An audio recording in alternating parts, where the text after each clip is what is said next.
আসসালামু আলাইকুম ভিউয়ার্স, সবাইকে স্বাগত জানাচ্ছি আমার চ্যানেলে। আজকে আমি চুলায় তৈরি ম্যাঙ্গো প্লেন কেক করে দেখাবো। বাজারে যেহেতু এখন আম পাওয়া যাচ্ছে, তাই আমি ভাবলাম আপনাদের ম্যাঙ্গো প্লেন কেক তৈরি করে দেখাই। তাহলে চলুন দেখে আসা যাক।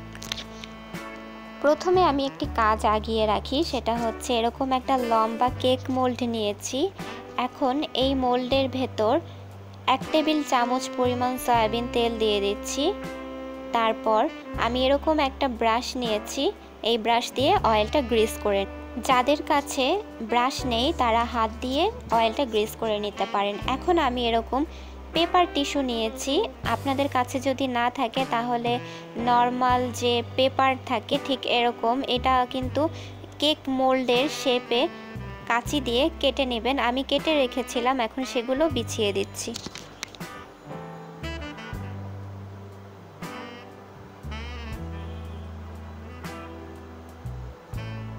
এখন আমি একটা বড় হাঁড়ি নিয়ে নিয়েছি, এর ভেতর কিন্তু আমি বালু, পানি বা লবণ কিছুই দেইনি, জাস্ট একটা স্ট্যান্ড দেব যেটা প্রেসার কুকারের সাথেই পাওয়া যায়।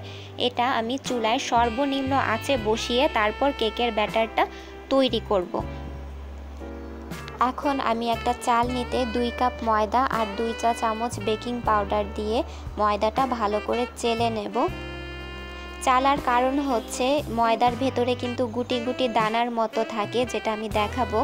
এর কারণে কিন্তু কেকটার ভেতরে ছিদ্র ছিদ্র তৈরি হয় এবং কেকটা নষ্ট হয়ে যায়, দেখতেও ভালো লাগে না।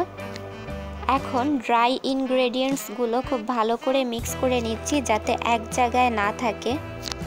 একটা মিক্সিং বলে আমি রুম টেম্পারেচারে থাকা 4টি ডিম নিয়ে নিয়েছি। যদি ডিম ফ্রিজে থেকে থাকে সেক্ষেত্রে কেক তৈরির 1 থেকে 1.5 ঘন্টা আগে বের করে রাখবেন। আর এই বিট করার ওপরে কিন্তু কেকের সফটনেস নির্ভর করে। যাদের ইলেকট্রিক বিটার আছে তারা 1 মিনিট হাই স্পিডে বিট করবেন। আমি যেহেতু ম্যানুয়াল নিচ্ছি 2 মিনিট বিট করছি। এখন 1.5 কাপ পরিমাণ চিনি আমি এর অর্ধেক দিচ্ছি, বাকি অর্ধেক আমি পরে দিব।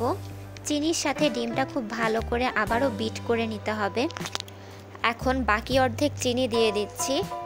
চিনিটা আসলে একটু কমই দিচ্ছি যেহেতু আমি এর ভেতর আমের পিউরি মেশাবো। আমের মিষ্টির ওপরেও কিন্তু চিনির পরিমাণটা নির্ভর করেন, তাই যে পরিমাণ আমের পিউরি নিচ্ছেন আমের মিষ্টির উপর নির্ভর করেও কিন্তু চিনির পরিমাণটা হিসেব করে দিতে হবে। এরপর আমি ম্যাঙ্গো এসেন্স দিয়ে দিচ্ছি। আপনাদের বাসায় যদি ম্যাঙ্গো এসেন্স না থেকে থাকে সেক্ষেত্রে ভ্যানিলা এসেন্সও দিলে চলবে, কোনো অসুবিধা নেই। আমি 1/2 চা চামচ পরিমাণ ইউজ করছি। এরপরে আমি 1/2 কাপ পরিমাণ ম্যাঙ্গো পিউরি দিয়ে দিচ্ছি। ম্যাঙ্গো পিউরিটা হলো আমের খোসা ছাড়িয়ে পানি ছাড়া ব্লেন্ড করে নেওয়া, এটাকেই আমের পিউরি বলে। এটা আমি 1/2 কাপ পরিমাণ ইউজ করছি। আর একটা জিনিস আমি মিস্টেকেনলি স্কিপ করে গিয়েছি, 1/4 কাপ পরিমাণ সয়াবিন তেল দিয়েছি, যেটা আমি দেখাতে ভুলে গিয়েছি।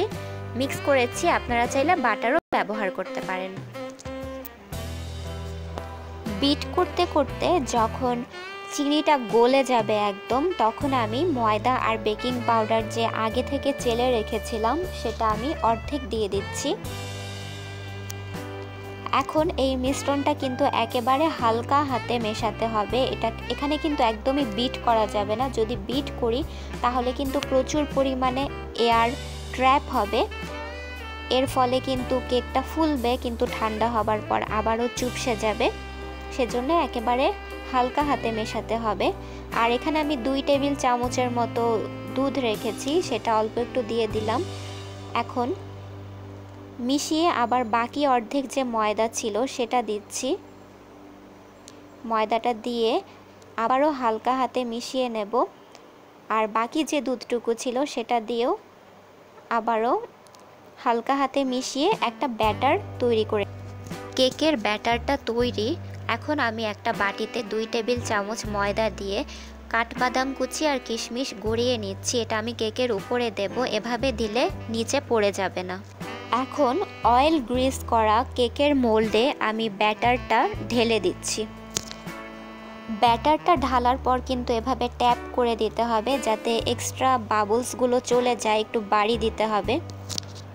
এখন আমি আগে থেকেই যে হাঁড়িটা চুলার উপর বসিয়ে রেখেছিলাম সর্বনিম্ন আঁচে, ঢাকনাটা খুলে আমি কেকের মোলটা বসিয়ে দিচ্ছি। আর শুকনো ময়দায় যে কিশমিশ আর বাদাম গড়িয়ে রেখেছিলাম সেটা লম্বা করে মাঝ বরাবর ছিটিয়ে দিচ্ছি, এতে করে নিচে তলিয়ে যাবে না। এরপর চুলার আঁচটা চুলায় সর্বনিম্ন আঁচে বসিয়ে ৪৫ মিনিট অপেক্ষা করছি। ৪৫ মিনিট পর আমি হাঁড়ির ঢাকনাটা খুলে, হ্যাঁ, কেকটা হয়ে গেছে। এখন আমি এরকম একটা স্টিক নিচ্ছি, আপনারা চাইলে টুথপিকও নিতে পারেন। এই স্টিকটি আমি কেকের ভেতরে দিয়ে চেক করব যেটা ক্লিন এসেছে কিনা।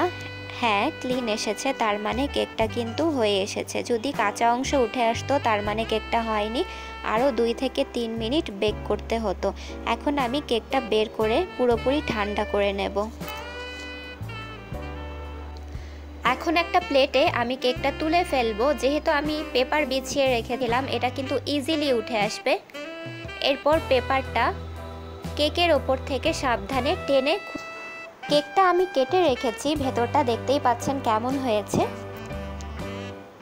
আজকের এপিসোড এই পর্যন্তই। আমার চ্যানেলটি সাবস্ক্রাইব করা না থাকলে প্লিজ সাবস্ক্রাইব করে নেবেন।